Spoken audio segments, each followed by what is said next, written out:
Buenas noches, jóvenes. Vamos a continuar con la segunda parte de la introducción al estudio del libro de Apocalipsis. Y esta vez vamos a ver cómo no solamente Dios tiene plasmado una línea de tiempo para sus planes, sino que además lo que vimos la clase pasada, que consiste en que Dios tiene un plan global y que hay un conocimiento global de todas las cosas, también eso pasa con el estudio de la Biblia. Tenemos que tener también consideración de que hay un orden en el estudio de la Biblia. Si nosotros no mantenemos eso, entonces estamos saliéndonos de lo que vimos en la clase pasada, que le llamamos la economía divina, que no es otra cosa que la administración del reino, o como la traducción más próxima es la ley del hogar, que en este caso sería del reino de Dios. Entonces, la economía de vida tiene un panorama, una línea de tiempo que se tiene que cumplir. Entonces, para estudiar todo el pensamiento divino y poder estudiar la Biblia, tenemos que también tener un orden. Eso tiene un nombre propio, se llama teología sistemática, que es lo que vamos a estudiar ahora. Entonces, para entender esta revelación, tenemos que hacerlo ordenadamente.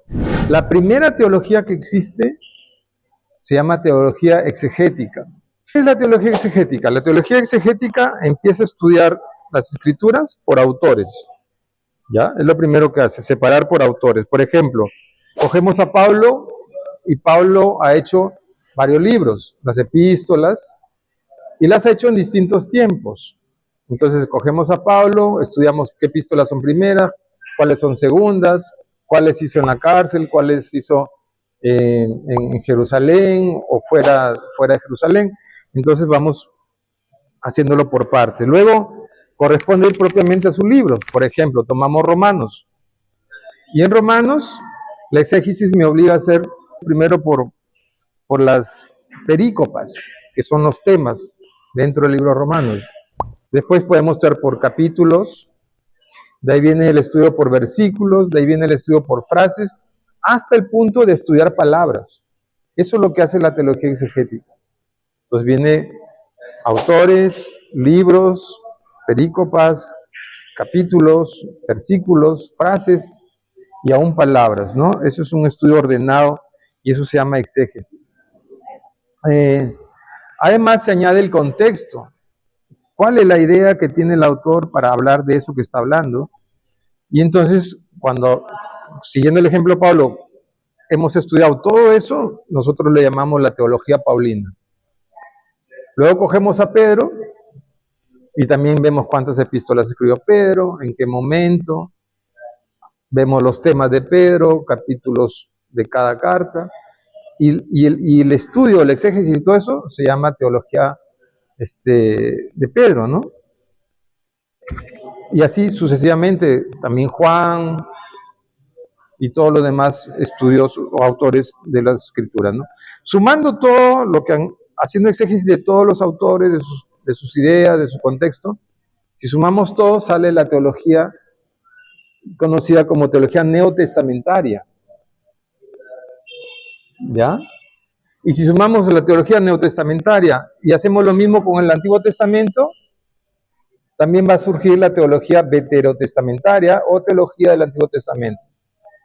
Y si sumamos la teología veterotestamentaria con la teología neotestamentaria, la suma de los dos nos da la teología bíblica. ¿Ya? Entonces la exégesis, la teología exegética, el producto final es la teología bíblica. Entonces cuando ustedes apliquen la exégesis, como lo hemos indicado, ustedes van a poder generar de la exégesis toda una teología bíblica. ¿Qué quiere decir? Que si hay teología bíblica, también quiere decir que hay teología no bíblica, que puede basarse en otros autores que no están en el canon, que pueden ser personas muy ilustradas y ellos mismos hacen su teología. Por ejemplo, en la época moderna hubo aquí en Latinoamérica un tal Gutiérrez, un sacerdote, que creó la teología de la liberación, que es según su pensamiento, según cómo él analiza el contexto social de nuestros tiempos, y crea una teología, que no es una teología que nace precisamente del exégesis, sino que lo saca de la realidad moderna.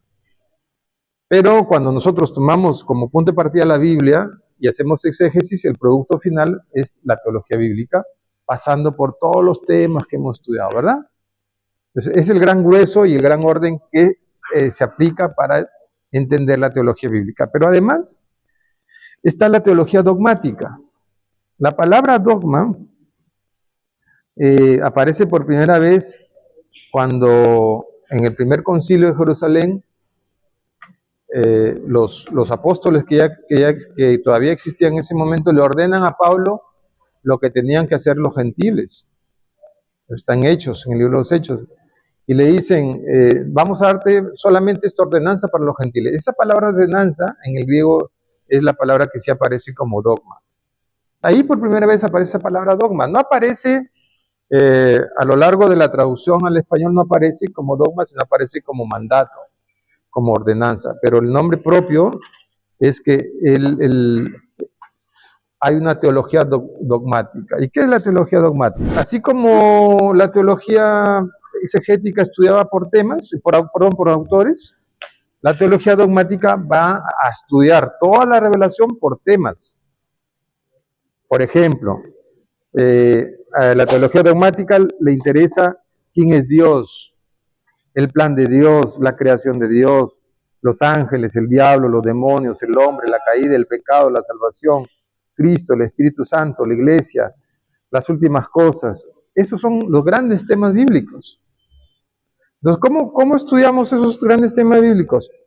Con el uso de la herramienta de la teología dogmática, que viene a ser otra cosa que la antesala de la teología sistemática, porque si bien es cierto, la teología dogmática puede estudiar grandes temas, como por ejemplo la salvación, pero la salvación no la puedes entender si no la pones en la línea de tiempo, si no la pones en la línea de pensamiento, no la vas a poder entender. Como por ejemplo, tampoco entenderíamos los sucesos de los últimos tiempos, que es la escatología, no la entenderíamos fuera del contexto de los demás grandes temas. Entonces, cuando desde la teología dogmática ordenamos los grandes temas, uno tras otro, surge la teología sistemática. ¿Qué es la teología sistemática? Es el orden de los grandes temas, sincronizado de tal manera que hay un inicio y hay un final. ¿Ya? Entonces, ¿cuál es el primer gran tema de la teología sistemática? El primer gran tema justamente es la teología propia, propiamente dicha, que se ocupa de estudiar a Dios. ¿Ya? Esa es la teología propiamente dicha, o conocida como teología propia. ¿Quién es Dios? ¿Cuáles son sus atributos? ¿Cuáles son sus nombres? ¿Qué es su eternidad, su espiritualidad, su omnisciencia, su omnipresencia, su vida invisible, su infinitud, su amor, la Trinidad? Esos grandes temas que nos conducen a estudiar quién es Dios. Y verdad que eso no es sencillo, pero es la primera piedra en esta escalera de la teología sistemática. Si yo no empiezo estudiando a Dios antes de toda la creación, entonces no voy a comprender nada del resto de lo que Él quiere. Pues por eso que dentro de la teología sistemática, el primer escalón, el que da inicio a todas las cosas o a todo conocimiento, es que yo tengo que estudiar a Dios. Y de eso se encarga la teología propia. Así es su nombre, teología propia. Solo estudia a Dios. ¿Quién es Dios? ¿Quién es? ¿No? El mismo Tomás de Aquino llegó a la conclusión de que Dios es el gran desconocido. Porque justamente Tomás de Aquino es el primero que sistematiza la teología católica. Es el primero que logra ordenar todo el pensamiento de Dios desde el inicio hasta el final. Y él es el primero que bautiza a esta teología como sistemática. Y lo escribió, lo planteó en lo que llamamos la Suma Teológica, que no es otra cosa que el reflejo de lo que dice el Salmo 119, 160. La palabra dice, la suma de tu palabra es verdad, ¿no? La suma de tu palabra es verdad. Y de ahí sale justamente este concepto de de la suma, que es la totalidad del estudio de Dios, la suma teológica, ¿no? Bien, entonces, partiendo del inicio de la teología propia, el otro gran tema es la divina teleología, como ustedes están viendo ahí en la pizarra, es la divina teleología.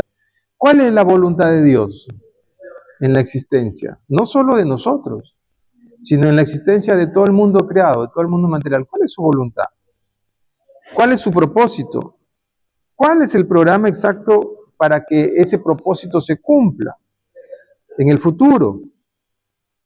Dios tiene un consejo determinado, ¿no? Una mano providente que dirige todas las cosas al logro de ese propósito que Él tiene, ¿no? Y ahí está pues este gran tema, que es la predestinación, que son los elegidos. Entonces, ya sé quién es Dios, ahora tengo que entender cuál es su plan y cómo lo va a llevar a cabo Él. Y fíjense que todo esto es antes de la creación del mundo material. ¿Ya? Ese es el segundo gran tema. El otro gran tema que continúa, obviamente, es aquel que tiene que ver con la creación, es decir, se llama la cosmología bíblica. Este concepto de cosmología viene también del mundo secular, porque hay cosmología que parte del conocimiento científico mezclado con la filosofía, ¿no? Había, por ejemplo, una cosmología griega acerca del mundo, ¿no? Luego vienen otras cosmologías planteadas por Copérnico, por Galileo, y así hasta el final. Hoy día hay una cosmología sobre todo el universo, el Big Bang. Son conceptos acerca de qué es la creación. Pero la Biblia tiene su propio concepto y por eso se llama cosmología bíblica. Entonces, esa cosmología tiene que ver con la creación. ¿Cómo se originó? ¿Cómo está diseñada? ¿Qué ha pasado con la creación? ¿Qué sentido tiene la creación? ¿Hay una creación invisible y visible? ¿Hay seres invisibles y seres visibles? ¿Hay un mundo material y un mundo que no es material?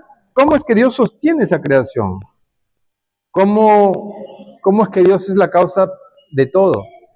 Entonces, eso es un estudio profundo acerca de cómo Dios ha hecho las cosas. Y eso es un gran tema, ¿verdad? Que se desarrolla no solo en Génesis, se desarrolla a lo largo del Nuevo Testamento y finalmente vamos a verlo al final de las Escrituras.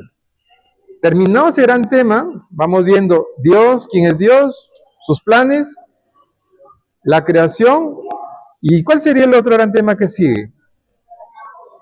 Justamente es la angelología, que habla del mundo invisible.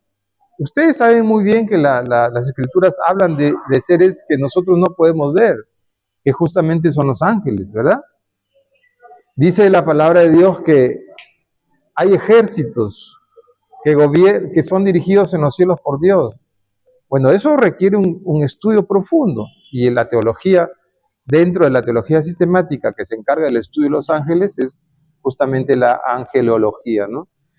Y dentro de esa angelología, recuerden ustedes que hay un ángel caído, un querubín, que es Satanás, que se revela, y tiene un propósito de por qué se revela, tiene un plan también Satanás, y la teología que se encarga de estudiar a Satanás se llama satanología.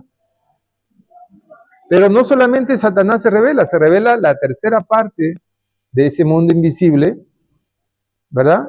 Y entonces el estudio de todo eso se llama demonología, que se encarga de estudiar todos los demonios, y eso ustedes lo van a ver también desde Génesis y más en Apocalipsis, cómo es que van a ser usados al final de los tiempos, cómo perturban la vida de la iglesia, cómo han perturbado la historia del Señor, ¿no? Entonces, es el estudio de los ángeles caídos, de qué es lo que hicieron en la tierra, qué es lo que harán en el futuro y todas esas cosas. Entonces, dentro de la angelología, ese derivado, ¿no? De la teología, que es la satanología y la demonología. Luego pasamos a otro gran tema. Entonces, ya estamos hablando de la creación, de lo invisible, pero ahora hay personas visibles que somos nosotros.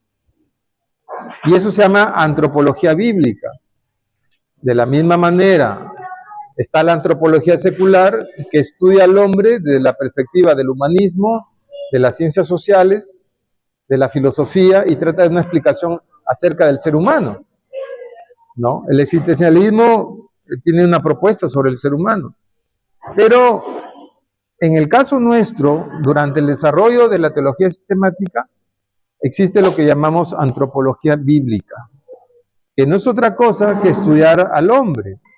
El hombre es un gran tema en las Escrituras, de la misión del hombre, del propósito de Dios sobre el hombre, del diseño, cómo diseñó Dios al hombre, de su espíritu, de su alma, de su cuerpo, de cómo cae el hombre, de cómo afecta esa caída del ser humano a nuestra existencia, tanto en lo personal como en lo familiar, como en lo cultural, en lo social, y cómo va a ser restaurado.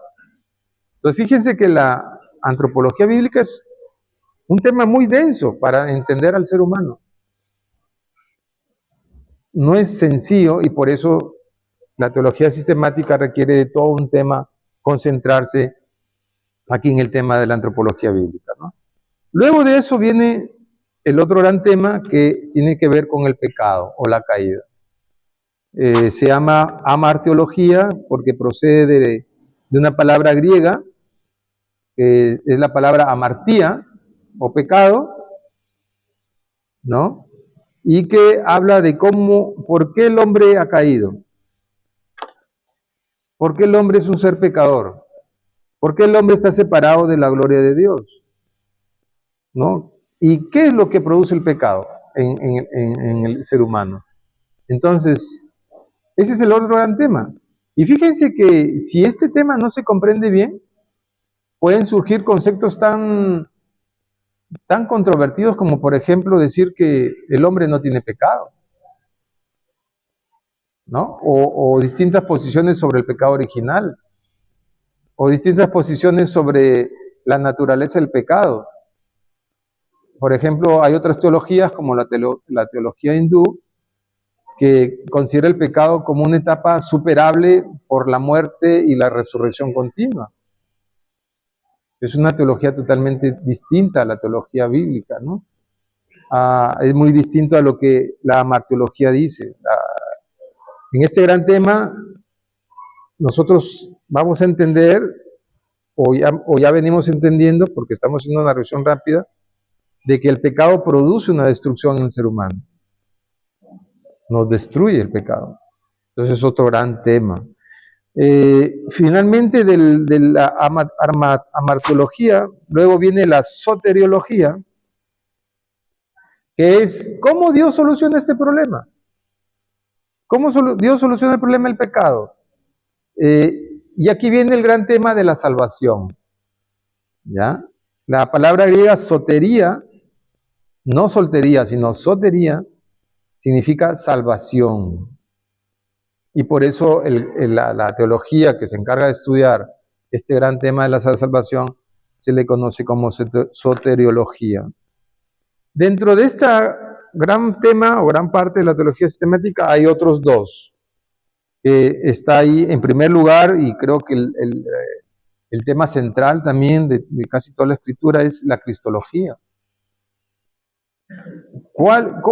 Ya, Dios dice, ya, yo voy a salvar al hombre. En un tiempo lo salvó a través de los sacrificios, pero no es el tema central que los judíos se salvaran con sacrificios de animales, sino que él había provisto a Cristo. ¿Quién era Cristo antes de la fundación del mundo? ¿Qué parte tuvo Cristo no solo con el Padre en la eternidad, sino también con su propósito? ¿Cristo está de acuerdo con el Padre en esto de cómo debe salvar al hombre? ¿Está de acuerdo con la creación de Dios? ¿Está de acuerdo con la redención? ¿Está de acuerdo con el juicio, con su reino? Entonces, esto es la cristología.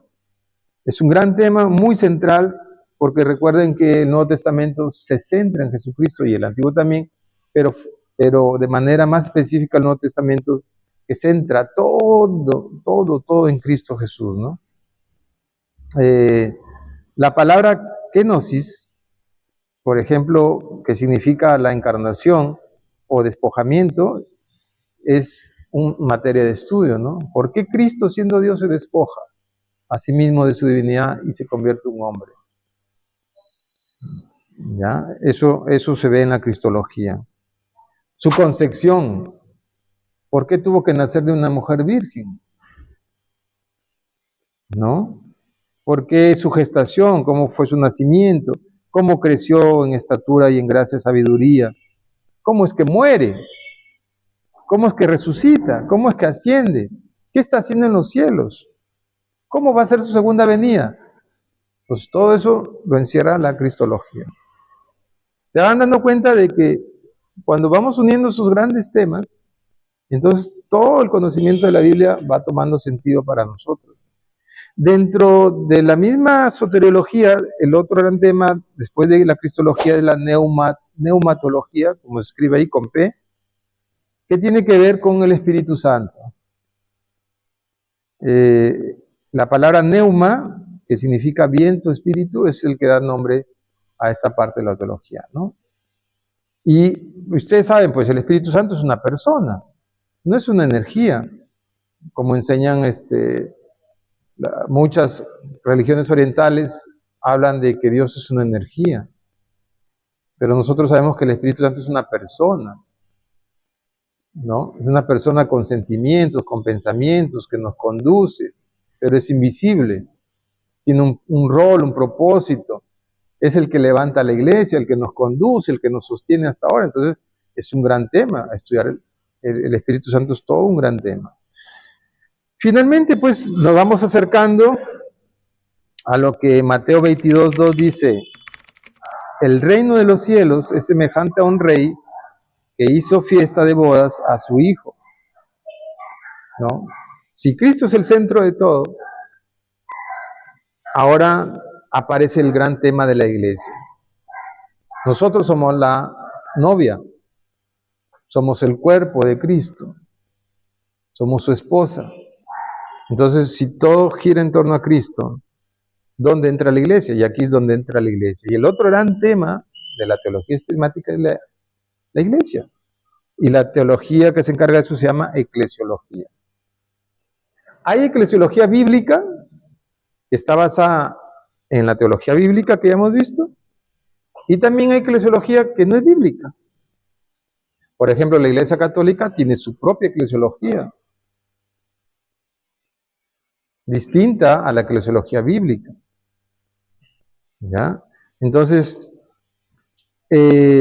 aquí Cristo muestra a la iglesia como su cuerpo, y Cristo es la cabeza de la iglesia y la cabeza de todo lo creado. Asimismo es la cabeza de todo varón, de todo rey, de todo lo creado. Y la esposa de la iglesia ocupa un lugar prominente en esta parte, ¿no? ¿Qué tenemos que estudiar? ¿Cómo se origina la iglesia? ¿Se origina en el siglo III con el catolicismo o se origina con los primeros apóstoles? Y aquí hay un gran tema controvertido, ¿no?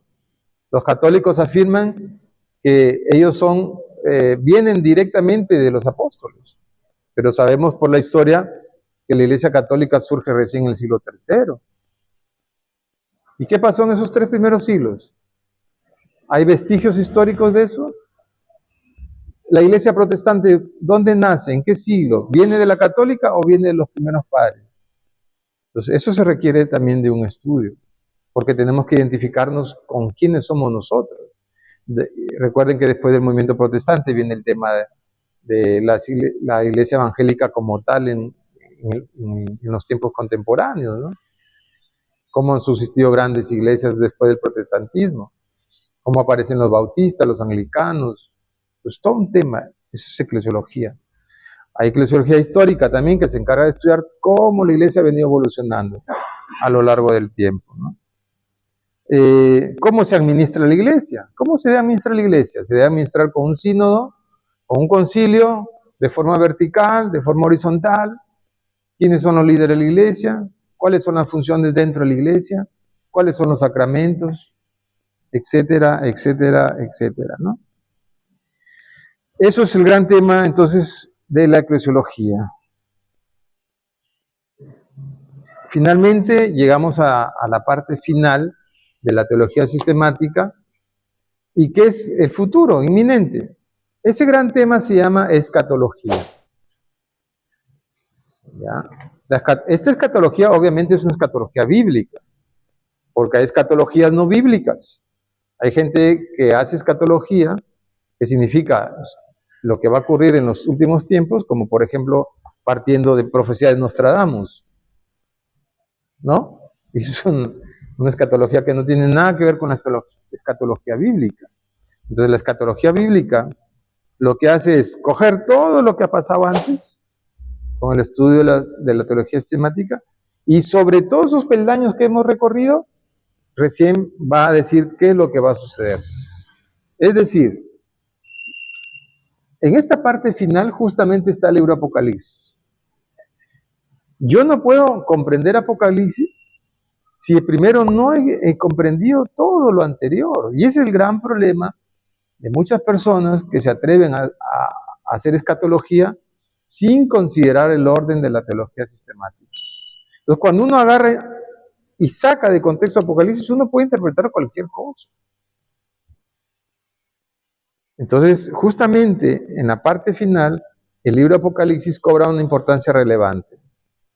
También yo puedo hacer escatología con los libros de Daniel, de Ezequiel, de Isaías, ¿ya? También puedo hacer escatología con los dichos de Jesucristo, específicamente Mateo 24. Pero fundamentalmente la parte más profunda y más abundante de lo que sucederá en los últimos tiempos es lo que contiene el libro de Apocalipsis. Entonces llegamos a esta parte final y el libro central que habla de la escatología es el libro de Apocalipsis, ¿no?